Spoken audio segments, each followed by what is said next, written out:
Dear viewers, আজকের প্রাণী পরিচিতিতে আপনাদের স্বাগতম। আজকে আমরা ম্যান্ডারিন ফিশ সম্পর্কে জানব। ম্যান্ডারিন ফিশ তার রং এবং প্যাটার্নের জন্য বিশেষভাবে পরিচিত।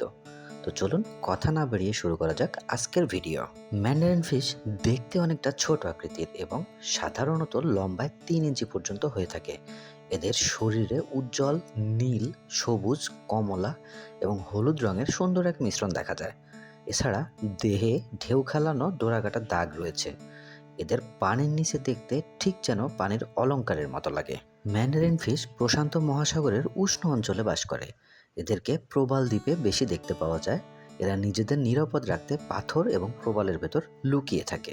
খাদ্য হিসেবে ম্যান্ডারিন সাধারণত সমুদ্রের তলদেশে থাকা লার্ভা, ছোট ক্রাস্টাসিয়ান এবং ক্ষুদ্র প্রাণীদেরকে খায়।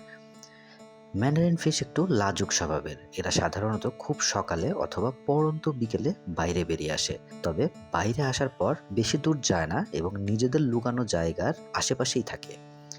ম্যান্ডারিনের প্রজনন পদ্ধতি একটু আলাদা এবং ইন্টারেস্টিং। পানিতে এরা ডিম্বাণু এবং শুক্রাণু ছাড়ার সময় পুরুষ এবং মেয়ে একত্রে নৃত্য করতে করতে পানির ওপরের দিকে যেতে থাকে। ডিম নিষিক্ত হবার পর পানিতে ভাসতে থাকে এবং 18 থেকে 24 ঘন্টার মধ্যেই ডিম ফুটে যায়।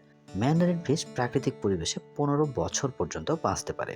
আপনি কি জানেন যে ম্যান্ডারিন ফিশের কোনো আঁশ নেই? এর পরিবর্তে তারা তাদের ত্বক থেকে এক ধরনের শ্লেষ্মা নিঃসরণ করে, যা শিকারীদের তাড়াতে এবং পরজীবী থেকে তাদেরকে পরিষ্কার রাখতে সাহায্য করে। বিস্ময়কর এই ম্যান্ডারিন সম্পর্কে জানতে আমাদের সাথে যোগ দেওয়ার জন্য ধন্যবাদ। যদি আপনার ভিডিওটি ভালো লেগে থাকে তবে সাবস্ক্রাইব করতে ভুলবেন না এবং আমাদের কমেন্ট করে জানাতে পারেন যে আপনি পরবর্তীতে কোন সামুদ্রিক প্রাণী সম্পর্কে জানতে চান। হাজির হব আবারও নতুন কোনো প্রাণীর তথ্য নিয়ে। ততক্ষণ পর্যন্ত ভালো থাকুন, সুস্থ থাকুন। ধন্যবাদ।